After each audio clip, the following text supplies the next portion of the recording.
Pessoal, boa noite a todos. Hoje a gente vai falar sobre um tópico muito legal na área de jogos, eu gosto bastante, dentro da área de inteligência artificial, que é a tomada de decisão. Vou compartilhar minha tela com vocês.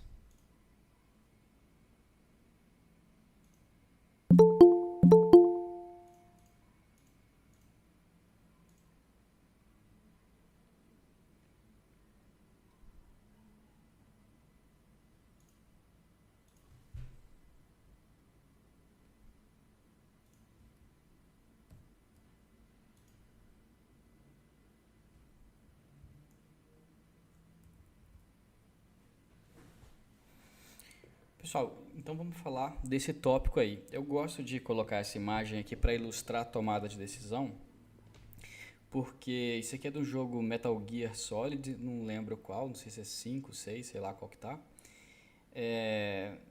E o que acontece nesse jogo? Você joga com o Snake, que é esse cara que está em pé, e tem essa personagem que ela está... Só um minutinho que eu vou ter que aceitar o pessoal que está chegando.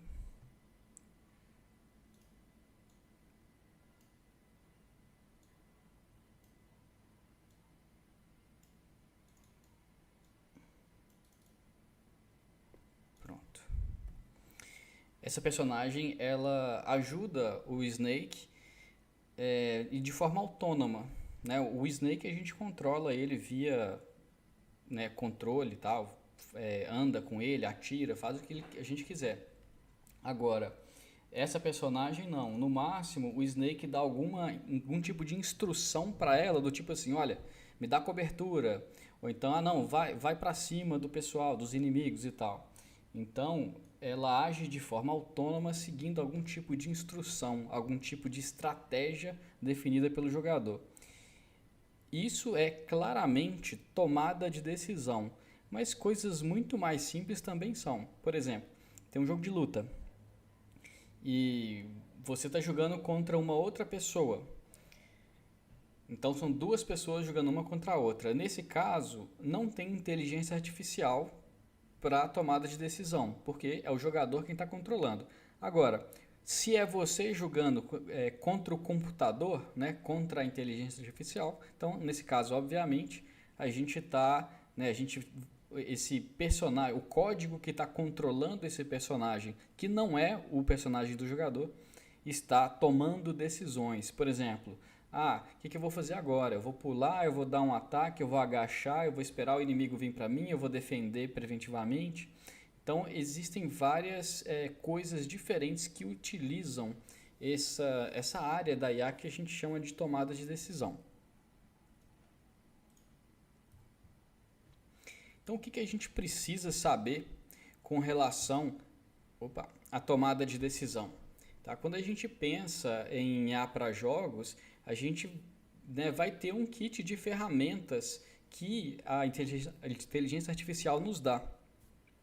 E além disso, a gente tem que refletir também sobre como que o personagem ou o NPC, né, que é a sigla em inglês para Non-Playable Character, ou personagem não jogável, que tipo de informação ele vai utilizar, que tipo de raciocínio ele vai ter para poder tomar essa decisão.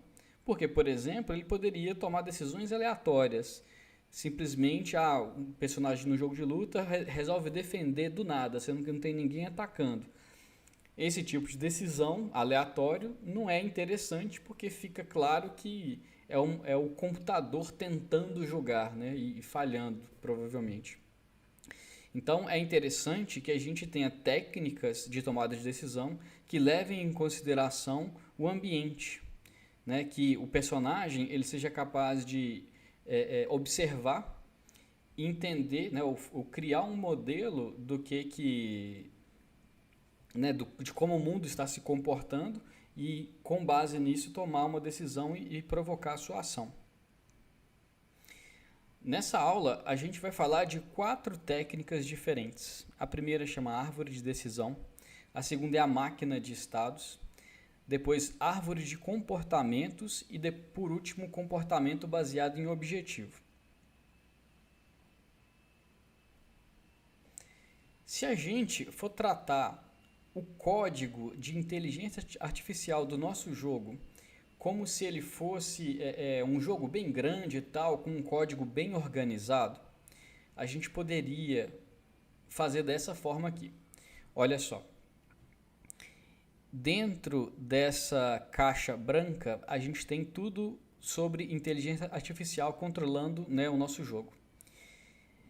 O nível mais baixo da inteligência artificial é um personagem conseguir se movimentar, ele ir de um lado para o outro da tela ou de uma região do cenário para outra. Ele está numa floresta e ele precisa descer uma montanha, sei lá.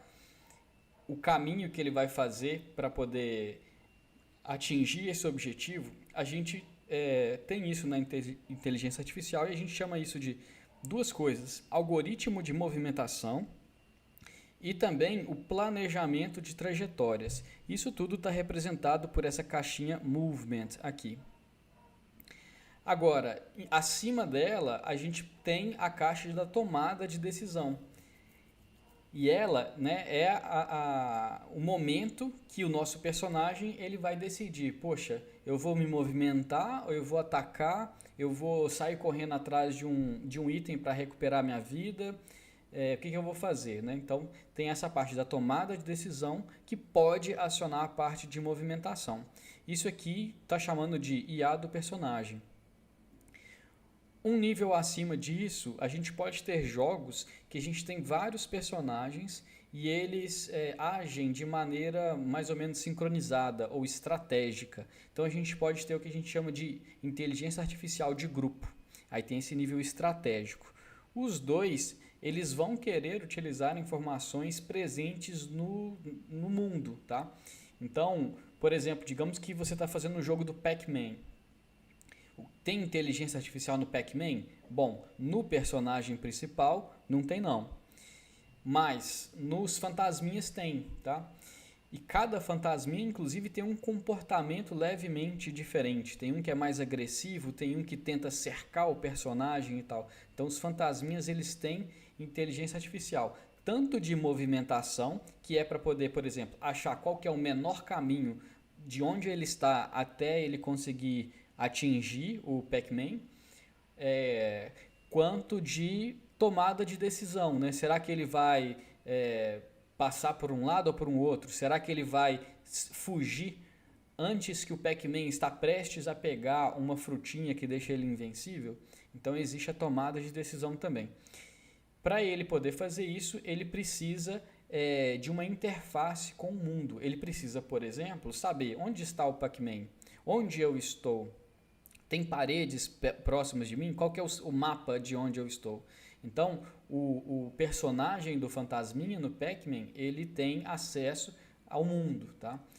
E da mesma forma, um personagem, né, um bot que está jogando Counter-Strike, por exemplo, ele tem que ter acesso ao mundo também. Por exemplo, o que esse bot está enxergando?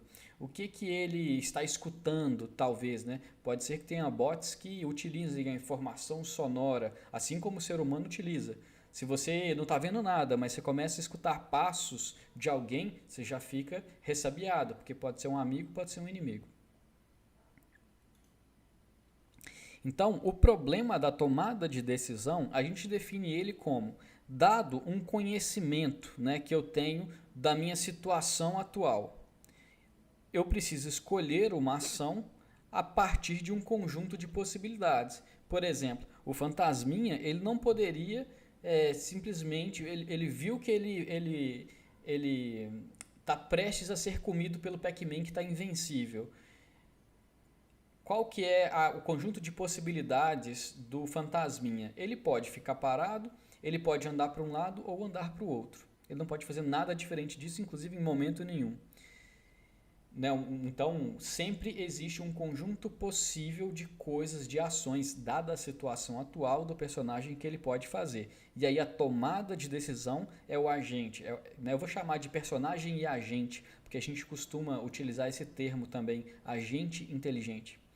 Então, o que o agente faz? Dada a situação dele e as possibilidades, ele precisa escolher uma ação a ser executada. E a gente pode organizar esse conhecimento que o personagem, que o agente tem, como conhecimento interno e externo. O conhecimento interno é o agente saber quantos pontos de vida ele tem, por exemplo. E conhecimento externo é aquele que ele é capaz de inferir do mundo. O agente ele tem certeza que ele está com 50% da vida dele. Agora, ele não tem certeza, ele ouviu passos. Ele sabe que ele ouviu passos, mas ele não tem certeza da direção dos passos e nem quem estava lá. Então ele pode inferir em cima disso. Ele vai tomar a decisão dele e isso vai gerar como saída, né, do algoritmo de tomada de decisão qual que é a ação que vai ser tomada por ele. Então a nossa primeira técnica, a gente chama ela de árvores de decisão. E olha, gente, essa aqui eu tenho certeza que todo mundo já fez, tá? Árvore de decisão é você ter um critério, você verifica esse critério. Se ele for verdadeiro, você executa uma ação. Se for falso, você executa outra. Árvore de decisão, gente, é um nome super chique para if. Só que eu vou mostrar para vocês o seguinte. Apesar de a gente poder implementar simplesmente como if, a gente pode tomar um primeiro passo no sentido de deixar a coisa mais organizada, que é representar esse conjunto de decisões nesse formato de árvore. Que é mais ou menos dessa forma. Cada losanguinho aqui, ele é um critério, uma decisão. E aí, em um ramo, né, num lado, para o caso dessa decisão ser não, da resposta a essa pergunta ser não, e aqui no caso de ser sim. Então, vamos dar uma analisada nesta árvore de decisão aqui. A primeira decisão é o seguinte: o inimigo está visível? Se ele não estiver, ele vai navegar para essa próxima decisão. Eu consigo escutar o inimigo? Se eu não conseguir escutar, eu encerrei a minha árvore de decisão e a minha nova ação é não fazer nada. Agora, se eu conseguir escutar o inimigo, então yes, eu vou ficar aqui de espreita, porque eu não estou vendo, não sei onde ele está, mas eu escutei, então vou ficar alerta. Agora, se eu estou vendo o inimigo, aí eu posso, olha, o inimigo está a menos de 10 metros de mim? Está sim, então bora atacar esse cara. Agora, não, estou vendo esse inimigo, mas ele está mais longe de mim do que 10 metros. Aí, o que eu posso perguntar? Bom, se o inimigo está flanqueado, né? Eu consigo chegar meio que de surpresa nele, eu vou atacar. Se não, eu vou me movimentar até eu estar numa posição mais favorável para poder atacar. Isso aqui é só um exemplo de um conjunto de ifs, só que ele foi desenhado para que ficasse mais claro para eu entender, né, qual que é o comportamento desse personagem que eu estou querendo implementar. Só que olha só, gente, se eu fizer isso, vou até voltar, se eu fizer isso aqui como um conjunto de ifs, eu vou ter aqui 1, 2, 3, 4 ifs diferentes. E 4 ifs é muito pouco, é bem tranquilo eu lidar com esse tipo de código. Só que a gente tem dois problemas. Um deles é o seguinte. Primeiro, isso pode ficar mais complexo, bem mais complexo. Pode ser que não sejam 4 ifs igual aqui. Pode ser que sejam, sei lá, 30 ifs. Pode ser que sejam 100, 120 ifs. Pode ser. Tá? Uma IA, pensa num jogo que o inimigo ele tem que escolher qual das 10 magias ele vai usar, ou se ele vai andar em 8 direções, ou se ele vai teletransportar, né? Então, assim, a quantidade de possibilidades pode ficar muito grande. Aí, a gente ficar escrevendo if desse jeito vai acabar ficando um código muito ilegível e difícil da gente dar manutenção, né? Da gente fazer qualquer alteração. Segundo, aqui, nesse if, se o inimigo está a menos de 10 metros de mim, nesse if, esse número 10 metros, ele está o que a gente chama de hard-coded. O que é isso? Esse valor de 10 metros está dentro do código. Qual que é o problema disso? Se você quiser alterar esse valor para 8 metros, ou para 15 metros, ou para 20 metros, você vai ter que abrir o código-fonte do seu jogo, alterar esse valor e executar o jogo para poder testar. A priori, não tem problema nenhum, porque você já está modificando o código do seu jogo mesmo. Só que isso causa dois problemas. Primeiro, num jogo muito grande, você recompilar o código pode demorar. E segundo, e na minha opinião principal, é o seguinte: quem vai definir se esse valor, o melhor valor para isso aí, é 10 metros, é 8, é 15 ou é 50 metros, normalmente não é o programador. Existem profissionais da área de jogos que são, a função deles, a responsabilidade deles é, digamos, balancear o jogo.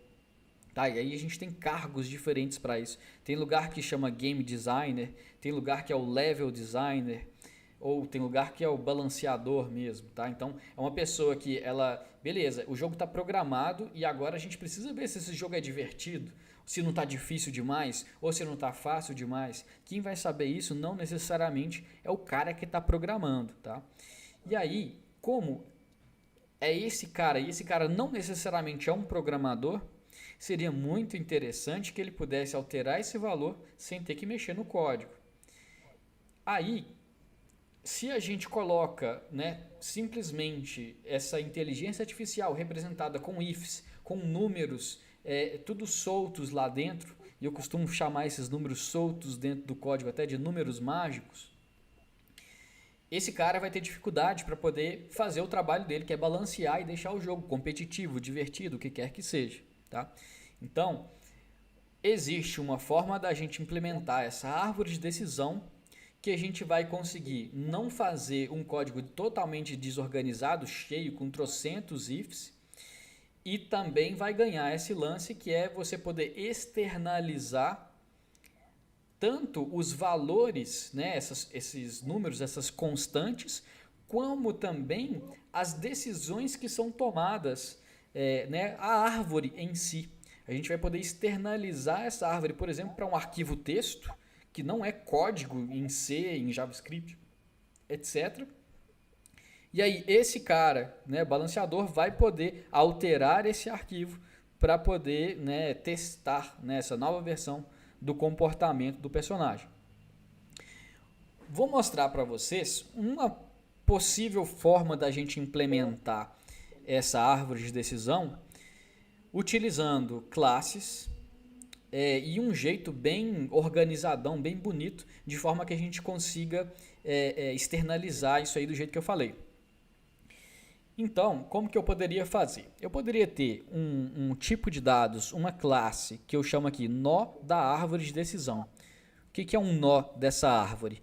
Ou ele é um nó intermediário, como esses losangos aqui. Aí cada losango desse aqui a gente sabe que ele é uma decisão, né? Um if.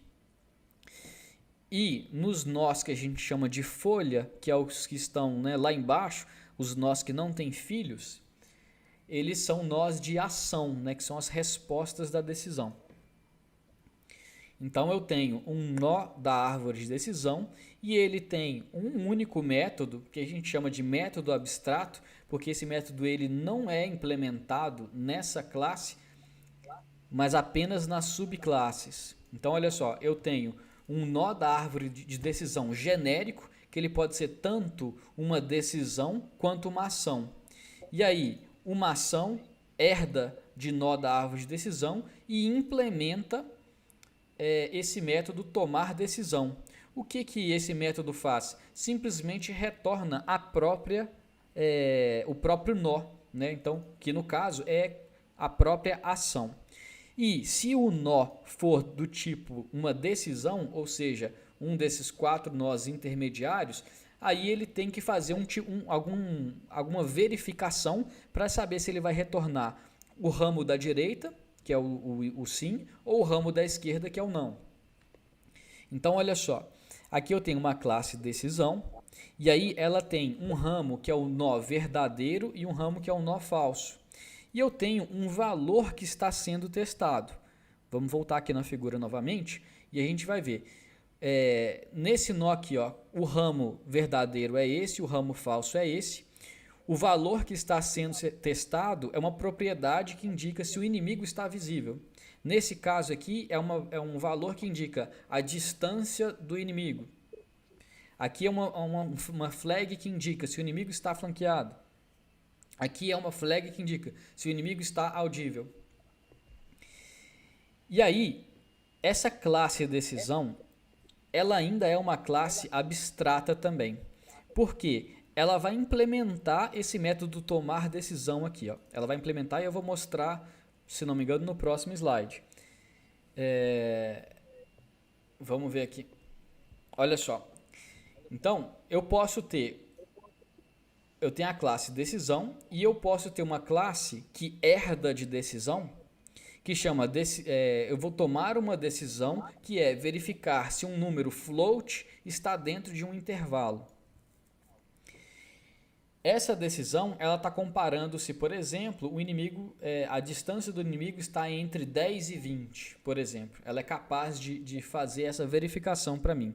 E aí, se eu quero saber se a distância está entre 10 e 20, eu posso ter qual que é o valor mínimo, 10, qual que é o valor máximo, 20. E aí, essa função getRamo, ela vai perguntar, né? Eu vou pegar o ramo verdadeiro ou o ramo falso. Como que essa classe decisão, float e intervalo? Ela vai implementar esse getRamo. Bom, aqui que está o if, tá? Ela vai verificar, olha, o valor sendo testado, aqui deu um bug no slide, ele é maior do que o valor mínimo e menor do que o valor máximo? Se sim, eu vou retornar o nó verdadeiro. Se não, eu vou retornar o nó falso. E aí eu posso ter outros tipos de decisão também, sempre herdando da classe decisão. Por exemplo, decisão verificar se um número é menor do que um valor. Decisão verificar se uma variável é verdadeira. Decisão verificar se uma variável é falsa. Aí não precisa, né? Só uma dessas duas já dá. Voltando à classe decisão. A gente viu que as classes filhas de decisão, elas são responsáveis por implementar esse getRamo que vai fazer, né, a verificação, vai fazer o if. Mas a classe decisão, ela vai perguntar, né, tipo assim, o ramo que eu vou tomar, aí ele vai lá e chama o método getRamo.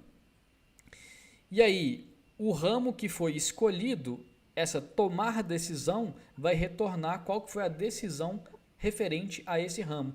E isso aqui, gente, pode não estar claro, né, com o código dividido em vários slides, mas vai fazendo com que a árvore vá sendo percorrida recursivamente, até a gente chegar em um nó que é uma folha. E a gente viu que os nós folha, né, creep, attack, move e attack aqui de novo, são ações. E é exatamente a resposta, né, desta técnica de tomada de decisão. Então, como é que funciona eu tomar decisão, dado que eu representei o comportamento do meu personagem utilizando este recurso? Eu vou percorrer essa árvore de decisão e pedindo ela, né, o nó principal, né, o nó raiz, para que uma decisão seja tomada. Aí os nós filhos vão sendo perguntados, né, sim e não, e na hora que chega num nó folha, retorna o valor dele, que vai subindo até, né, a primeira chamada recursiva, que vai ser a resposta da decisão, com uma ação, né? Isso é muito legal, gente, porque a gente pode facilmente criar um formato de arquivo, tipo assim, comportamento do inimigo alienígena.txt. E aí dentro desse arquivo a gente pode criar uma linguagenzinha hiper mega simples que permita esse usuário leigo não programador escrever quais são os nós da árvore e quais são, né, os tipos de nós. Então, tipo assim, por exemplo, vai ter um nó que um tipo de decisão que é verificar variável, verificar flag. Aí eu tenho um tipo de decisão que é decisão verificar flag. Eu tenho decisão float menor que número. Aqui é decisão verificar flag, decisão verificar flag. Aí esse cara, ele pode escrever nesse arquivo txt quais são todos os nós da árvore e como que eles estão conectados. E aí, quando precisar alterar um número, ele vai alterar nesse arquivo sem ter que mexer no código fonte. Isso, inclusive, abre portas muito legais para você permitir que a comunidade, né, que gosta de fazer modding, né, modificação de jogo, possa muito facilmente alterar o seu jogo. Você está externalizando, inclusive, o comportamento dos personagens, dos inimigos dentro do jogo. Isso é muito legal. Aqui a gente vai entrar numa seara que é da graduação, a gente não chega a falar disso no técnico, que é análise de desempenho desse código, né, dessa técnica. Eu não vou entrar em detalhe aqui não, mas a ideia é que essa técnica tem um desempenho muito bom, tá? Um desempenho que a gente chama logarítmico. E isso aí é bem interessante. A gente pode incorrer no problema de não ter um custo tão legal desses se a nossa árvore de decisão for uma árvore desbalanceada. Tá? Aqui embaixo a gente está vendo uma árvore balanceada. O que significa isso? Todos os nós da árvore, esses nós de decisão, eles têm 2 filhos. Todos eles têm 2 filhos. Isso faz com... Agora, essa árvore aqui, ó, que começa aqui, olha só, aqui tem 2 filhos. Desculpa, né? A definição está errada. Na verdade, todo nó intermediário, todas as folhas estão no mesmo nível. Então, todas as ações estão no mesmo nível aqui na árvore balanceada. Na desbalanceada, eu posso ter uma ação que é executada logo aqui na primeira decisão. E isso não tem problema, o problema está aqui. Para eu poder executar essa ação H, eu tenho que verificar todas as decisões antes. Tá? Então, tomar essa decisão tem um custo alto porque eu tenho que fazer todos esses ifs antes. Aqui, para eu tomar qualquer decisão, eu vou ter que fazer 1, 2, 3 ifs, porque todas as decisões estão neste 4º nível aqui. Ó. 1º nível, 2º nível, 3º nível, 4º nível.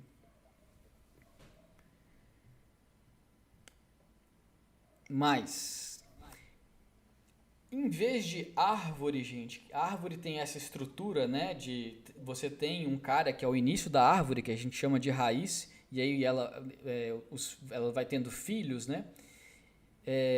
A gente pode também utilizar esse outro conceito da computação que a gente chama de grafo. Com um grafo, a gente poderia fazer que uma decisão aponta para uma decisão anterior, tá? Isso é possível de fazer sim, e a gente poderia, por exemplo, economizar, fazer uma árvore que faz a mesma coisa, só que com menos nós, tá? Graças a essa possibilidade de ter setinhas voltando, digamos assim. A gente pode ter também decisões aleatórias. E isso é bem interessante também, porque dependendo do jogo, fica chato se o comportamento do inimigo ele é sempre super previsível. Às vezes é legal que o inimigo ele chega numa situação e ele tem certa chance de fazer uma coisa ou outra. Um exemplo aqui. A gente pode ter uma decisão, aqui no caso, está perguntando, o inimigo está sob ataque? Se ele estiver sob ataque, com certeza ele vai se defender. Agora, se ele não estiver sob ataque, eu coloquei uma decisão aqui que é jogar uma moeda para cima.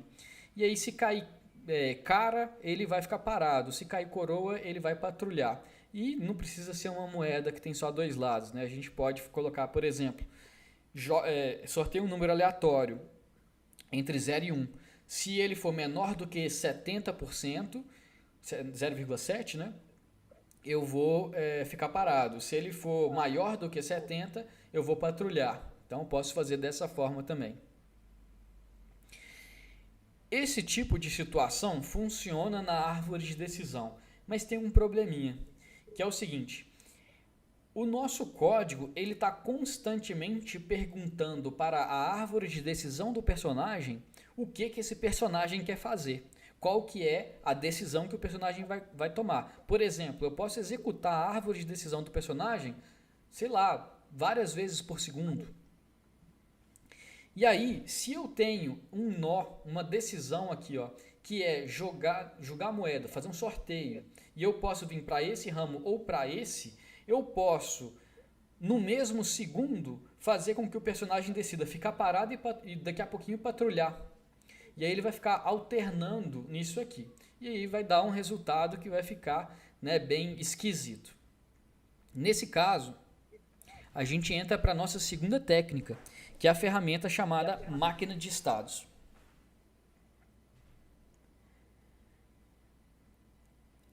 A ideia dela é que um agente, um personagem, ele pode ficar executando uma mesma ação por um bom tempo, ou pelo menos um tempinho que não é um tempinho micro, né? Então, por exemplo, se ele vai patrulhar, que ele patrulhe por pelo menos 5 segundos, por exemplo. A ideia, a gente até poderia corrigir a árvore de decisão para poder suportar esse tipo de situação, tá?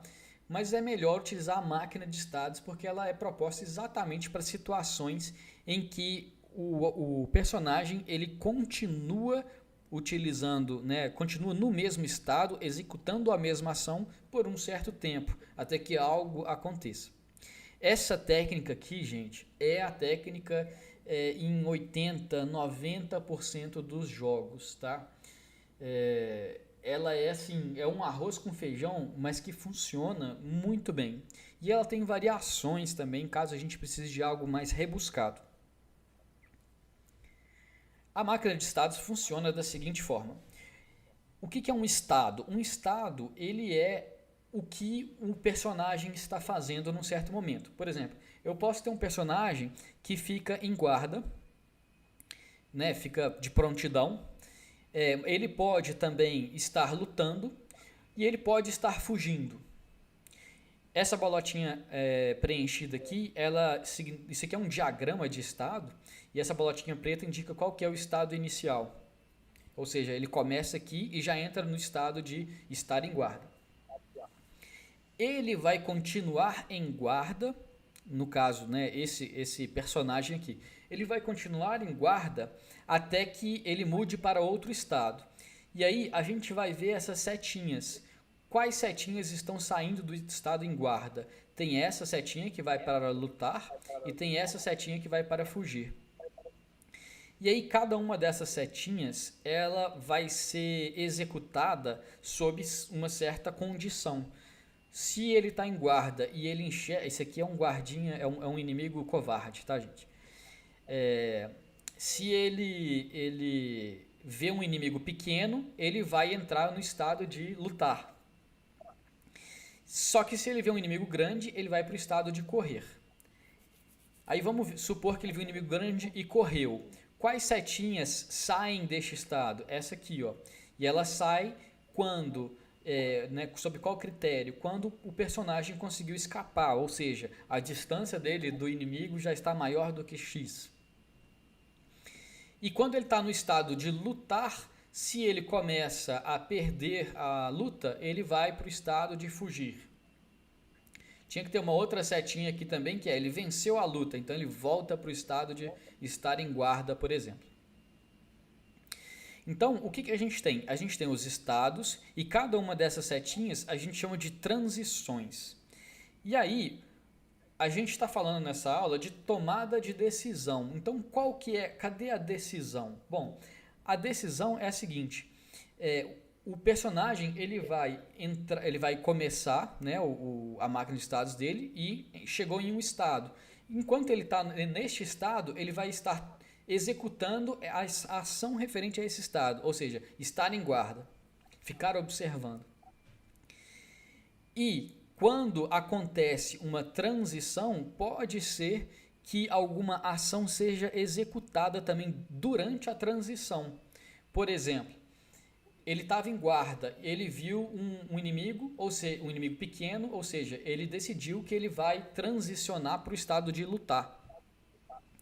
Ele pode, por exemplo, dar um grito de guerra aqui e correr para o inimigo e só então ele vai para o estado de lutar. Ou seja, eu tenho a ação de estar em guarda, eu tenho a ação de lutar, mas durante a transição eu posso ter ações associadas também, como por exemplo, dar um grito de guerra ou correr para cima do inimigo. A máquina de estado, deixa eu ver se eu tenho um códigozinho simples para ela aqui. Tem. Vou mostrar para vocês aqui, ó, uma implementação simples de máquina de estados. Depois eu vou para uma implementação gourmet, tá? Super mega chique. Igual o caso da árvore de decisão. Na implementação simples, a gente pode modelar dessa forma. Eu tenho a máquina de estados finitos, FSM, do guardinha. E aí o guardinha pode estar, ele tem um estado, tá? E aí os estados eles podem assumir, ele está em patrulha, está em defesa ou ele está dando uma bodadinha. Aqui eu estou inicializando a variável de estado do guardinha. Beleza, qual que é o estado atual? Ah, ele está dando uma bodadinha.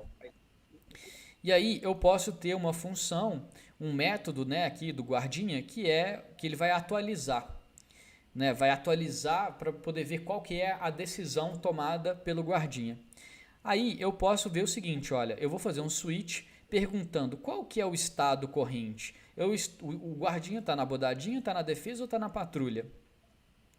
Se ele estiver na patrulha, aí eu vou ver quais são as transições possíveis desse estado de patrulhar. Ele vai perguntar, eu posso ver o jogador? Aí o estado, se ele puder ver o jogador, o estado corrente vai ser de defesa. Ou então, se ele não pode ver o jogador e ele está cansado, o estado corrente vai ser dar uma bodadinha. Então ele vai alterar o próprio estado sob essa ou essa condição. Se ele está defendendo e ele não pode ver o jogador, ele vai entrar no estado de patrulha. Se ele está dando uma bodadinha e ele não está cansado, ele vai entrar no estado de patrulha. Só para poder mostrar para vocês que essa é uma forma válida. E sinceramente, a outra forma que eu vou mostrar para vocês, ela é muito melhor, mas eu nunca implementei, eu nunca precisei de implementar porque nunca trabalhei num jogo que precisasse de algo tão rebuscado, tá? Mas de toda forma eu acho que é um exercício muito legal da gente ver como é que a gente pode melhorar essa implementação aqui e resolver o mesmo problema que a gente teve com a árvore de decisão, que é, beleza, nesse caso aqui, ó, as regras da inteligência artificial, da tomada de decisão do personagem, estão hard-coded no código-fonte. Elas estão diretos lá, sendo que seria ideal que elas pudessem ser externalizadas, por exemplo, no arquivo que outra pessoa não programadora pudesse editar. Vamos ver essa outra forma e ela facilita muito a gente fazer esse tipo de modificação. Para a gente poder fazer a máquina de estados gourmetzona, chique pra caramba, a gente precisa de uma classe estado e de uma classe transição representando a setinha. Cada estado tem a ação que é executada, né, enquanto o personagem continua nesse estado. E a gente pode ser bastante flexível também e falar que um estado ele pode ter uma ação que é para ser executada assim que o personagem entra nesse estado. Chamei isso aí de ação de entrada. Pode ter uma ação de saída também. Por exemplo, tá? O personagem acabou de entrar no estado de lutar. Get ação de entrada, né, pode ser ele sacar a sua arma. Ação de saída pode ser ele guardar a arma. E um estado, ele pode ter várias transições de saída, ou seja, aquelas setinhas que saem deste estado e vão para outros. E aí eu posso ter as transições. Cada transição, ela vai ter um método que indica se ela foi disparada. Ela vai ter qual que é o estado alvo dessa transição, ou seja, ela está transitando para qual, né, o novo estado. E também a transição pode ter uma ação associada a ela, que foi o que eu falei lá do grito de guerra, na hora que está de patrulha e começa a lutar com o inimigo. E aí, como é que ficaria uma classe máquina de estados? Tá? Porque ali eu mostrei, né, a classe estado e a classe transição. A máquina de estados ela seria composta, primeiro, por uma lista de estados. Qual que é o estado inicial e qual que é o estado atual. Ela vai ter, a máquina de estados, um método atualiza, que fica sendo chamado, né, várias vezes por segundo. Essa função atualiza, ela é responsável por verificar, beleza, eu vou me manter no estado atual ou eu vou navegar, transitar para um próximo. Aí olha só como é que a gente pode implementar. Eu vou criar uma variável que indica se alguma transição foi disparada e vou associar o valor de nulo.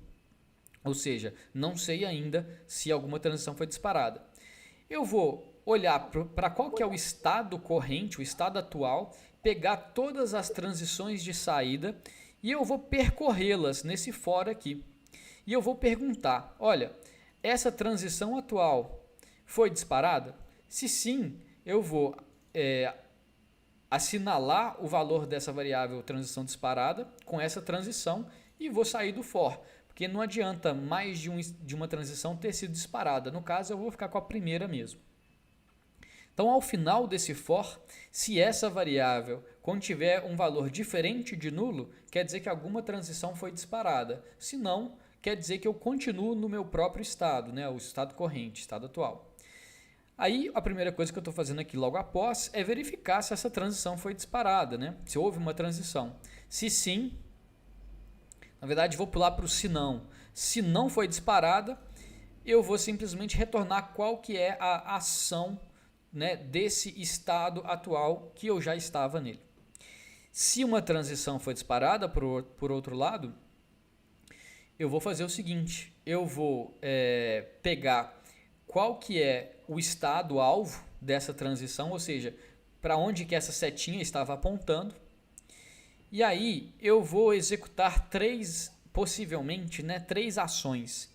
Uma primeira ação que é a ação de saída do estado atual. Esse estado atual é aquele de onde eu estou saindo. Depois eu vou executar a ação referente à setinha, a transição que foi disparada. E em terceiro, eu posso executar uma ação referente à ação de entrada do meu estado para onde eu estou indo, que é o estado alvo. Então eu criei aqui um vetor com três ações. Depois eu falei que o estado atual agora é esse estado alvo da transição e retornei aqui quais ações devem ser executadas. Desse jeito super chique aqui, gente, eu consigo, por exemplo, criar um arquivo, sei lá, decisões, comportamento do guardinha.txt, que vai armazenar todos os estados possíveis do guardinha, os nomes dos estados, e aí nomes de ações que para cada estado e para cada transição, nomes de ações que esse personagem pode executar, tá? Durante os estados e durante as transições.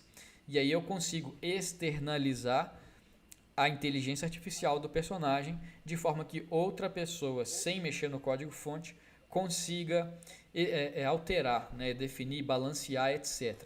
Novamente, isso aqui funciona muito bem, é super flexível e é mais complexo do que aquele que eu mostrei para vocês, que é o hard-coded, e é gourmetzão, né? Nunca precisei fazer isso, mas sabendo que é possível a gente chegar nesse nível de organização, com certeza é muito interessante de vocês se lembrarem, né, dessa forma de implementar as máquinas de estado. Essa máquina de estados, como eu falei, é, né, muito flexível, só que a gente viu duas formas de implementar, uma bem mais simples, uma bem mais bacanona. O desempenho desse algoritmo ele é bacana também e ele é um desempenho que ele vai ser dado de acordo com o número de transições máximas de um estado, ou seja, se de um estado você pode ir para 100 outros estados, esse é o número de transições máxima. E aí você vai ter um desempenho referente a esse valor 100, que é grande. Agora, se para cada estado você pode ter 2, 3 setinhas só saindo dele, você já vai ter um desempenho, né, bem melhor. Aqui é a forma, né, hard-coded mais simples de implementar.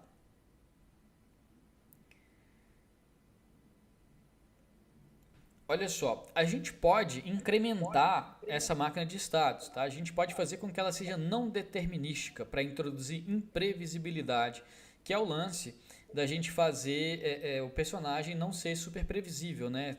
Sempre tomar exatamente as mesmas ações. A ideia é que um mesmo evento pode levar a diferentes estados, né?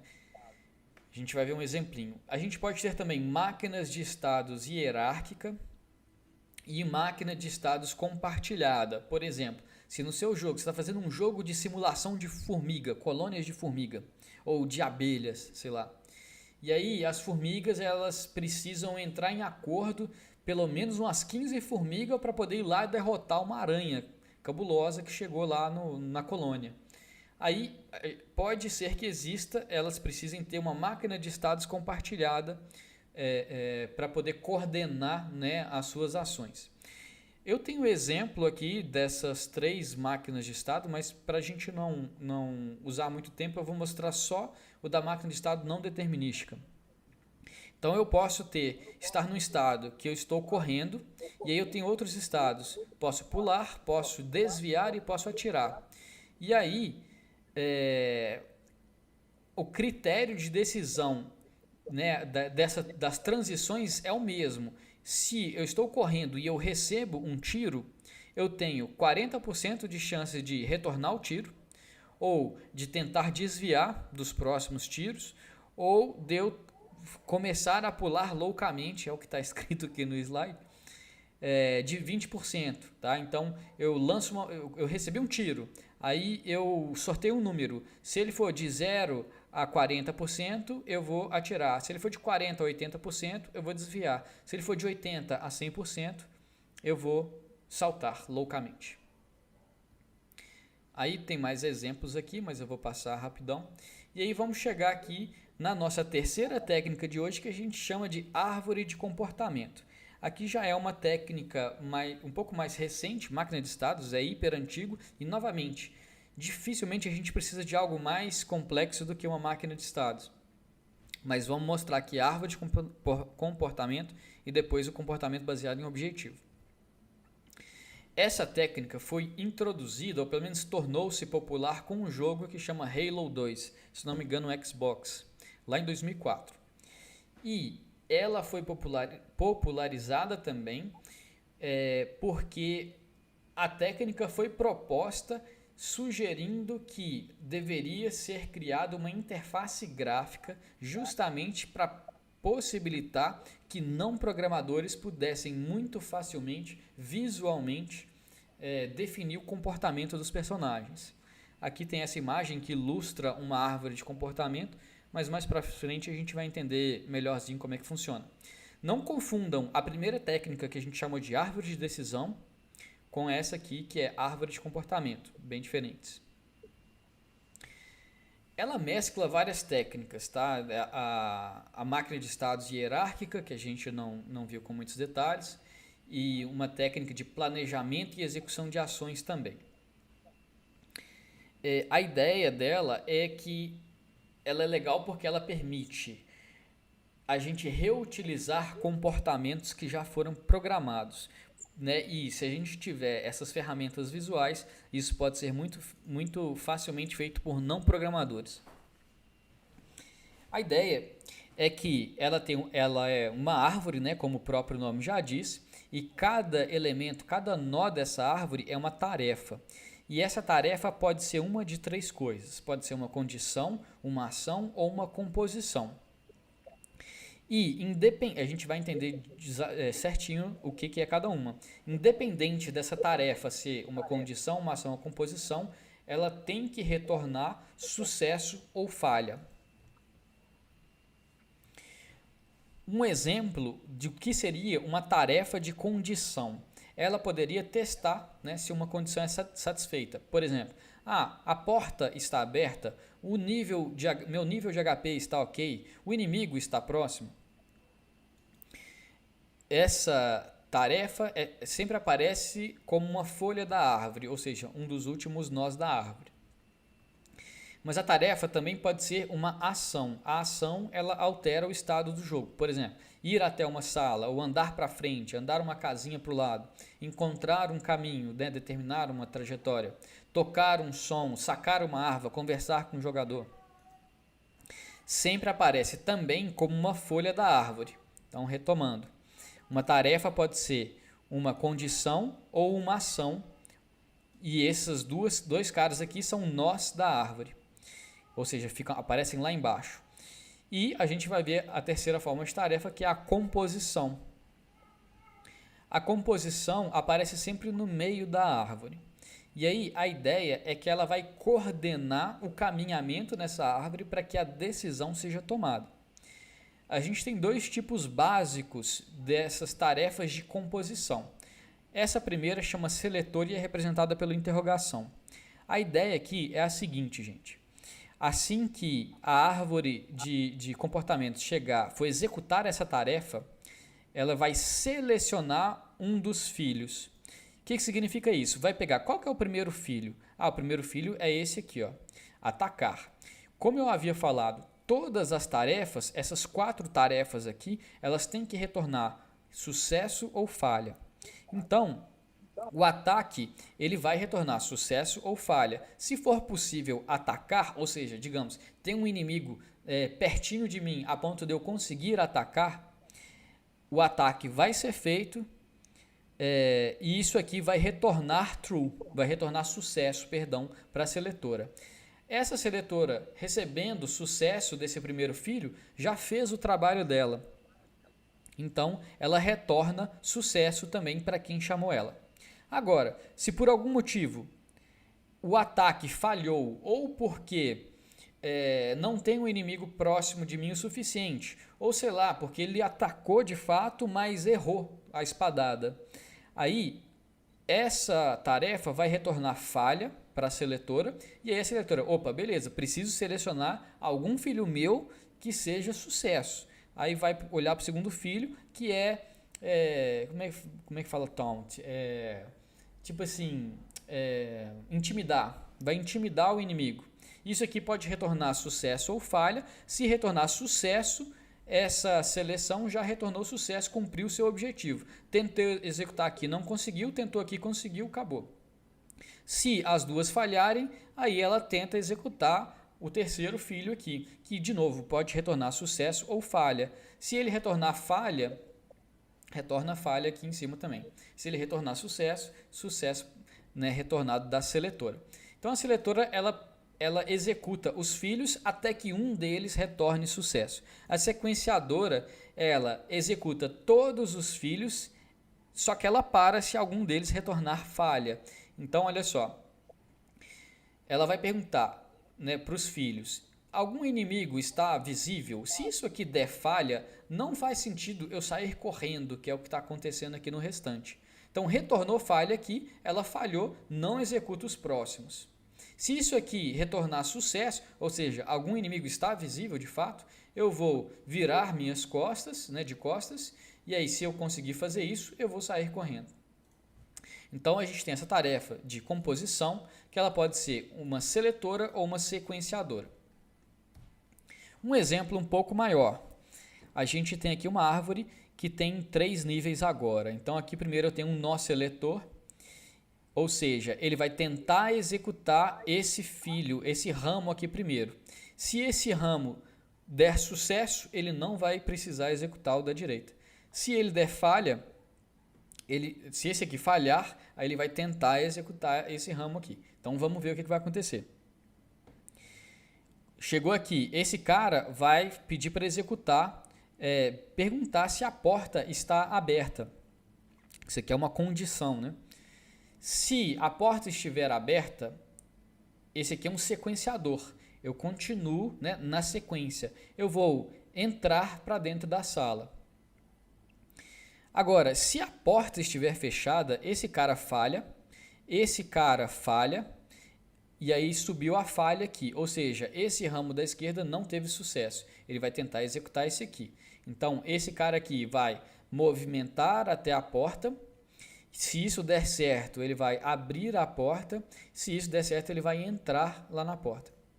Mas o que acontece se a porta estiver trancada, por exemplo? Aí vamos ver um exemplo um pouco maior.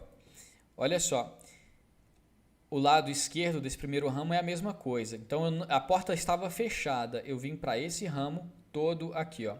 Eu vou movimentar até a porta. E aí aqui eu vou ter uma seletora. A porta está fechada, trancada? Se tiver trancada, eu vou abrir a porta. Se isso falhar, eu vou tentar arrombar a porta. Na verdade, aqui se a porta não está trancada, né? Na verdade. Por fim, ao final disso aqui, eu consegui abrir a porta e aí eu vou tentar, né, ir para a outra sala. Aqui eu mostro um vídeo bem rapidinho de... Não está dando para pôr full screen, mas um vídeo de uma árvore de comportamento e dá para ver legal que ela fica sendo executada o tempo inteiro. Nesse ladinho aqui a gente pode ver quais os nós estão sendo, né, quais as tarefas estão sendo executadas. É muito pequeno, não dá para a gente ver o que está sendo feito, né, mas é interessante a gente ver que ela está sendo executada várias vezes por segundo, retornando, né, qual que é a ação a ser executada. Existem extensões possíveis, tá, gente, para as árvores de comportamento, mas a gente não vai entrar no detalhe. E aí vamos ver a nossa quarta técnica, que tem o nome de comportamento baseado em objetivos. Coloquei uma foto do The Sims, que é um jogo que tem, né, vários, se controla, né, uma ou mais pessoinhas, e cada pessoa ela pode ter vários objetivos, né?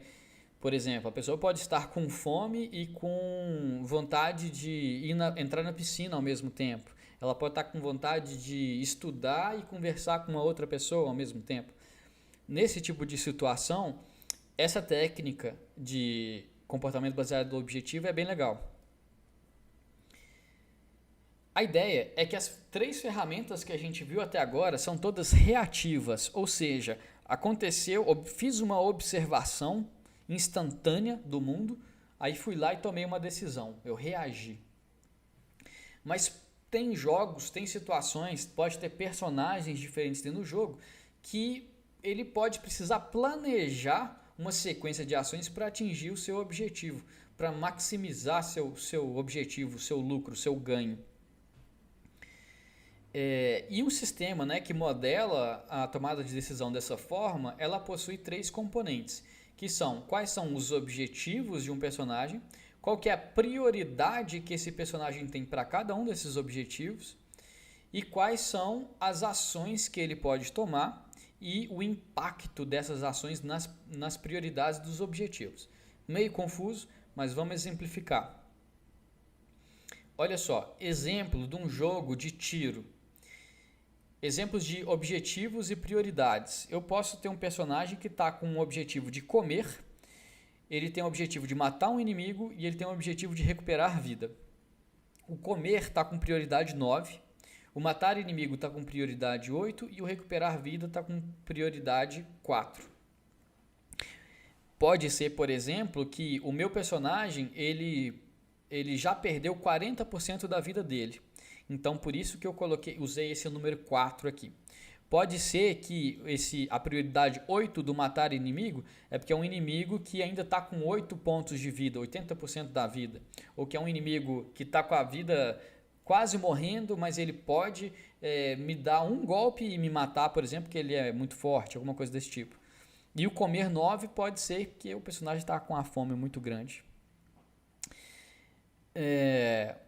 E aí, esses são os objetivos do personagem e as prioridades que o personagem está dando para cada um deles.